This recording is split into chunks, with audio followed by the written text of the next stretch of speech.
Good afternoon, students. Now, this is the soft part liver, in which the liver is the largest gland of the body, which is exocrine as well as endocrine. Now, the weight of the liver will be around 1.4 to 1.8 kgs in case of the males. Similarly, the liver, it consists of a wedge-shaped organ. Now, this entire liver, which I am holding, will be present in right hypochondriac region, epigastric, and left hypochondriac region. So therefore, it will extend in the three regions of the abdomen. Similarly, the entire liver is kept in position in these three quadrants by two reasons. The first reason, the first factor will be the opening of hepatic veins, minute perforations of hepatic veins in inferior vena cava. And second will be the abdominal muscles, which will increase the intra-abdominal pressure, which will keep the liver in its position. And the third factor, which is almost least important, will be the ligaments of liver. Now we come to anatomical position of the liver. How to hold in exam. We have to note three different points. The first point will be, for example, you are able to see beautifully, this is concavo, convex, or rather we start from the left extreme end, convex, that is convexo, then concave in the middle, and again towards the right, this will be convex. So it is called convexo, concave, convex surface. Once again I am repeating, convexo, concave, convex surface from the left to the right. This is from your side. So this will be superior surface. Second point, second reason, the second point will be, if you can see over here, this will be known as inferior vena cava. See this. The forceps is passing through inferior vena cava.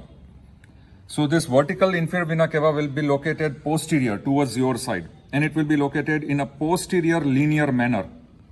This is the second point. Third point will be the right surface. See this right surface. This wedge-shaped right surface will be on the right side. So therefore, the actual position of liver will be, this is the actual position from your side. Now from my side, if I want to hold it, I will show it in this way. So here, the convexo, concave, convex surface superiorly, the right lateral surface to my right, and the inferior vena cava, which I showed you. This inferior vena cava is posteriorly in a linear direction, posteriorly towards me. So this is the correct position which you have to hold as anatomical position of liver in exam. Now we start with borders and surfaces. External features, border and surfaces will be, there will be surfaces, for example, the first surface, superior surface, second is the right lateral surface, third is the anterior surface, fourth is the posterior surface, and fifth is this much, inferior surface. 5 different surfaces. Borders. Now in the borders, only one prominent border. This border which I am showing you is the inferior border, which is very prominent. It will separate the anterior surface from the inferior surface. Then the two less prominent borders. What are the two less prominent borders? The two less prominent borders are, see this. This is the posterior superior less prominent border, which will separate superior surface from posterior surface. And this border, if you can see, very faint border, this is the posterior inferior border, which will separate posterior surface from the inferior surface. So now we are going to consider each and every surface. We start with the superior surface. It is very interesting, very pleasant. Now this superior surface which I am holding, as I repeat, from left to right, it is convexo, concave, convex surface. The central concavity is for the lodgement of the pericardium and the heart. So this entire surface is peritoneal and it is covered by diaphragm. And above the diaphragm in the central region, there will be central tendon, and that central tendon will be attached to fibrous pericardium of the heart. Right and left, these two convexities on the superior surface above the diaphragm will be related to the right base of the lung and the left base of the lung covered by pleura. So therefore, This is about the superior surface. This much is about superior surface. Now we come to the right lateral surface. Very interesting. Now, this right lateral surface will be related to, it is often asked in 1 mark question answer also, 7th rib till 11th rib on the right side. So the right lateral surface of the lever will be related right from the 7th rib till the last will be 11th rib on the right side. Very important. Below those ribs, it will be covered by peritoneum. And beneath that peritoneum will be diaphragm. And below the diaphragm, we divide the right lateral surface into upper 1/3, middle 1/3, lower 1/3. Now, upper 1/3, of course, it is covered by diaphragm, entire right lateral surface. But in the upper 1/3, it will be related with the lower border of the lung in mid-axillary line. And at the level, this level is very important. And that level will be at the level of the 8th rib. Middle 1/3, of course, it is covered by diaphragm, but it will be related with the right costo-diaphragmatic recess of the pleura. And at what level? It will be related with rib number 10 in the mid-axillary line. 10th rib in the mid-axillary line. And the lower 1/3 of the right lateral surface. Again, it is covered by diaphragm. But here there will be no lungs and no pleura. So only diaphragm will cover. And here it will be in relation with the last 2 ribs. Which 2 ribs? 11 and 10. So 10th and 11th right ribs will be related to the lower 1/3 of the right lateral surface. Please note down the upper 1/3, middle 1/3, lower 1/3 related with the lungs, pleura, and no lungs and no pleura except the diaphragm and the ribs. So here we complete the right lateral surface. The levels are very important. Lungs, it was the level number 8, and for right costodiaphragmatic recess of the pleura, it was level number 10. Now, since we have completed the right lateral surface, we come to anterior surface. Again, very interesting. This anterior surface, again, the relations are very interesting.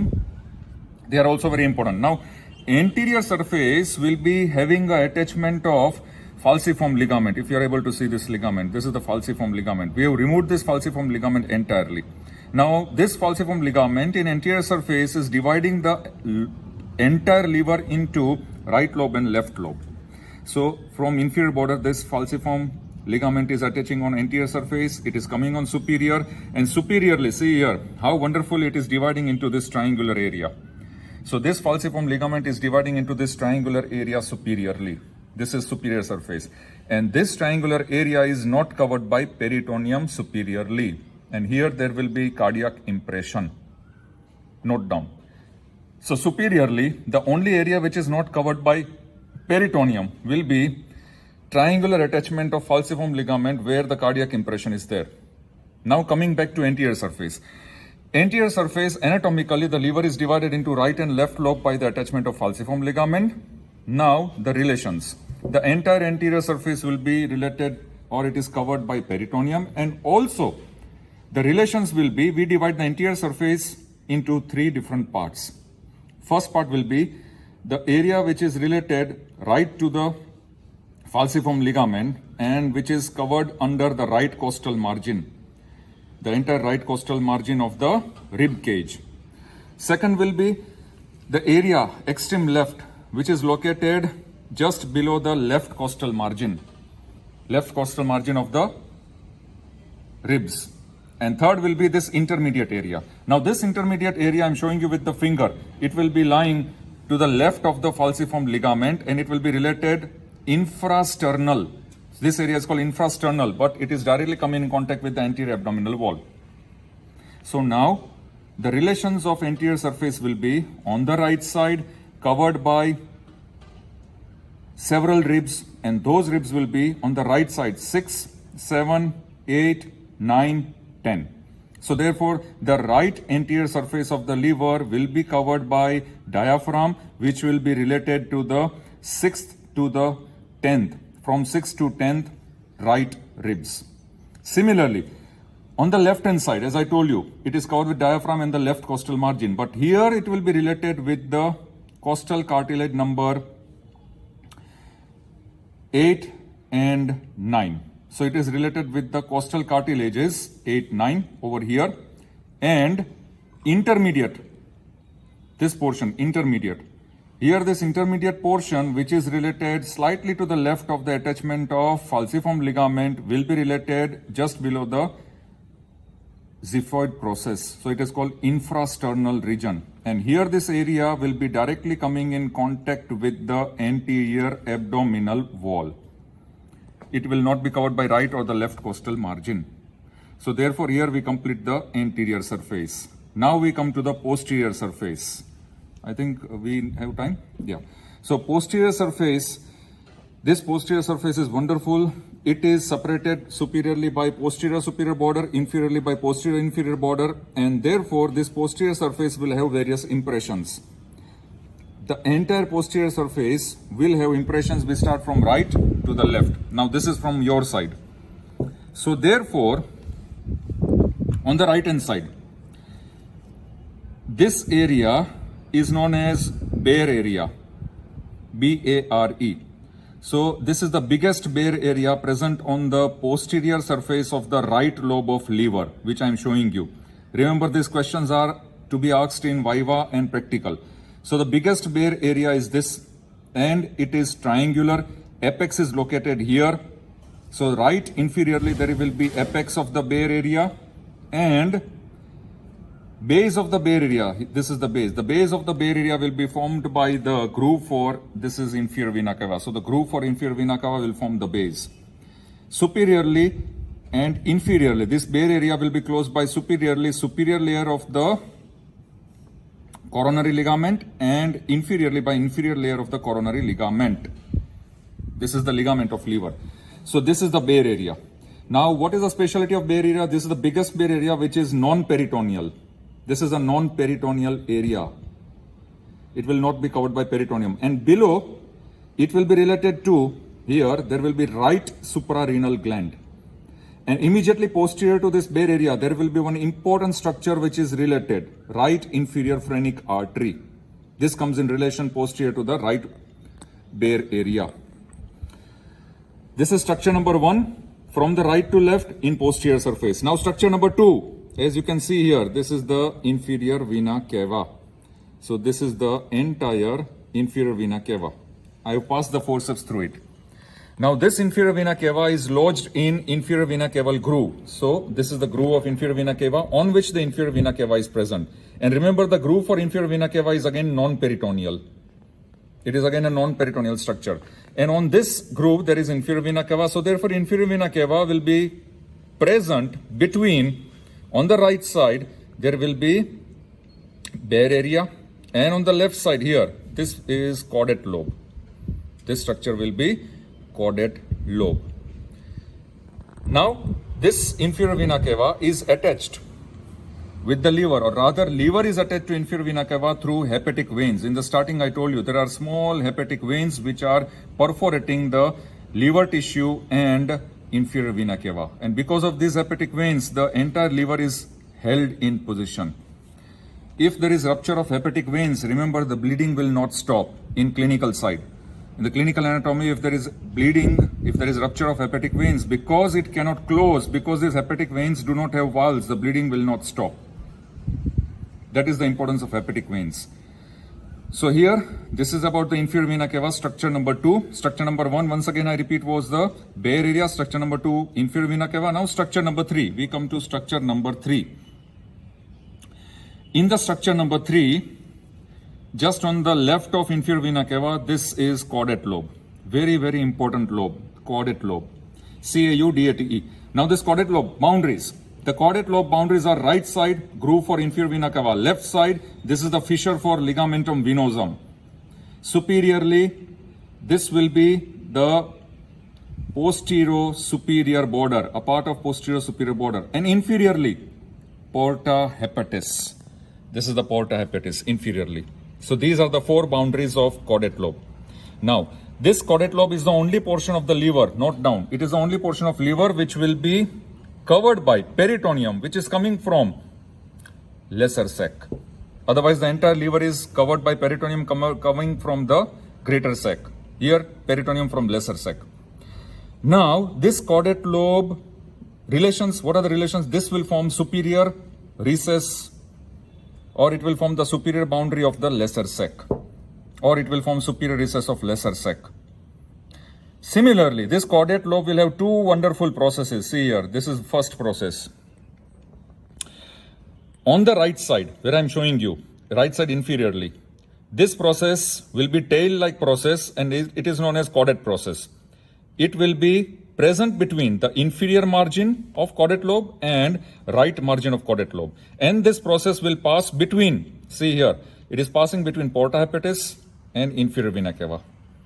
So between porta hepatis and inferior vena cava, this process is passing. It is known as caudate process, tail-like. And this caudate process, what is the specialty? It will form the roof of epiploic foramen. It will form the roof of epiploic foramen or foramen of Winslow. Similarly here, just opposite this, there is another process which is diverted downwards and towards the left side. And this is a conical process which will be known as papillary process. The important relation of papillary process will be, it will be related to the trunk of celiac artery posteriorly. Then we come to structure number 4. First was bare area, second was the inferior vena cava, third was the caudate lobe. Now structure number 4, fissure for ligamentum venosum. Now this fissure for ligamentum venosum here, we have to, you pay your attention here, this is very important. Now this fissure for ligamentum venosum, there will be presence of the ligamentum venosum. Similarly, now this fissure of ligamentum venosum will have two surfaces, anterior, posterior. The anterior surface for fissure for ligamentum venosum will be present here, and the posterior surface will form the anterior boundary of caudate lobe. Please note down. Posterior wall of this fissure for ligamentum venosum will form the anterior boundary of caudate lobe. This is very important. Now, second important point will be this fissure, anterior wall, anterior lip, posterior wall, posterior lip. The anterior wall and anterior lip of the fissure for ligamentum venosum is covered by peritoneum from greater sac, and the posterior wall and posterior lip for the fissure for ligamentum venosum is covered by peritoneum from lesser sac. And the floor of this is occupied by hepatogastric part of lesser omentum, hepatogastric ligament of lesser omentum. And deep in the fissure, there will be presence of ligamentum venosum. So therefore, this floor, this fissure of ligamentum venosum is the only part which is non-peritoneal. Otherwise, the anterior wall, anterior lip, posterior wall, posterior lip is covered by folds of peritoneum. Now we come to the coverings. Remember, there are 4 layers of peritoneum which are present within this fissure. How those 4 layers are formed? Number 1, anterior wall along with the anterior layer of lesser omentum is formed by peritoneum of greater sac. Number 2, posterior wall along with the posterior layer of lesser omentum is formed by peritoneum from lesser sac. So anterior wall including anterior lip plus anterior wall of lesser omentum, 2 layers. Now 3 and 4 layers will be posterior layer of lesser omentum, and the last one will be posterior wall and posterior lip of fissure. So therefore, the first 2 will be covered by peritoneum from greater sac, and third and fourth will be covered by peritoneum from lesser sac. This is asked in 1 mark question answer. The floor of ligamentum venosum is occupied by, the fissure of ligamentum venosum is occupied by ligamentum venosum, and which will be non-peritoneal. And what is this ligamentum venosum? That ligamentum venosum is a remnant of ductus venosus. So in embryonic stage here, ductus venosus connected, if you recollect, there was presence of the umbilical vein which will connect through this ductus venosus into the right hepatocardiac channel. So therefore, the umbilical vein connecting through the ductus venosus into the right hepatocardiac channel, that is the terminalmost part of inferior vena cava. That remnant was ligamentum venosum. And then we come to structure number 5. So first structure was bare area, second structure was inferior vena cava, third structure was caudate lobe, fourth structure was the ligamentum venosum, fissure for ligamentum venosum, and fifth structure here on the posterior lobe, there will be a vertical impression on this side, which will be for the esophagus. And this vertical impression for esophagus is completely covered by peritoneum. Here we finish 1, 2, 3, 4, 5, these structures of posterior surface.